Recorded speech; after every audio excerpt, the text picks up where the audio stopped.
bliver fejlet den her oplevelse og fundet ud af, at det ikke er deres skyld.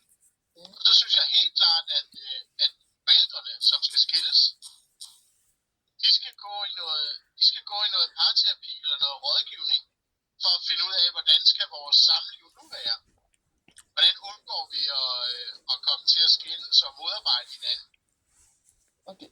Og så synes jeg også, at familien kan være i noget familieterapi, altså hvor børnene er med, hvor man kan få snakket den her oplevelse igen. Yes. Så der er mange ting, jeg synes, man skal sætte ind på, men det er jo ikke mange samtaler, altså på de fleste par vil det være en ganske få samtaler, altså 1, 2, 3 samtaler.